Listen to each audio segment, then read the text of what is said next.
மயிலே இப்பதான் போன் பண்ணாங்க, போலீஸ்காரங்க வராங்களா? போலீஸா? ஆமாண்டி, நீ படுத்துக்க. மா, நான் எதுக்குமா? சொல்றத கேடு, நீ படுத்துக்க. எதை பத்தி யோசிக்காத, கால் எடு.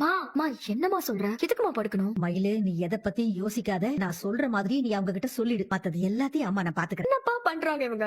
அப்பா, போலீஸ்காரங்க வராங்களாப்பா. என்னால மறுபடியும் ஃபர்ஸ்ட்ல இருந்து போயெல்லாம் சொல்ல முடியாது. பாக்கியம், நம்ம வேற ஏதாவது ஐடியா பண்ணலாமே. வேற என்ன பண்ணுவ? சொல்லு, என்ன பண்ணுவ? மயிலே, மா, நெத்திய காட்டு. எல்லாம் உன் நல்லதுக்கு தான். பேசாம இரு. எனக்கு பயமா இருக்குமா. ஒரு பயமும் இல்ல, அம்மா இருக்கேன்ல. மா, ஏமா நீ இப்படி பண்ற?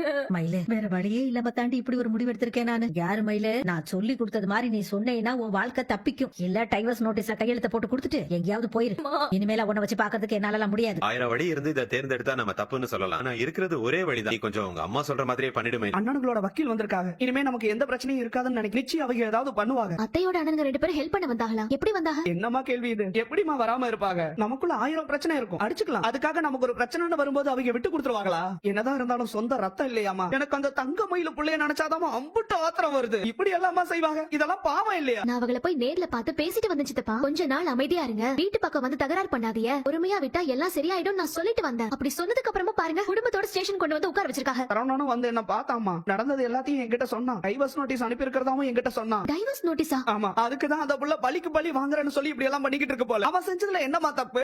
அவன் இடத்துல யாரு இருந்தாலும் இப்படிதானே செஞ்சிருப்பாங்க. நியாயம் தான் மாமா. இருந்தாலும் சரவண மாமா கொஞ்சம் பொறுமையா யோசிச்சிருக்கலாம். ஆமாமா, கொஞ்சம் பொறுமையா யோசிச்சிருக்கலாம்னு தான் நானும்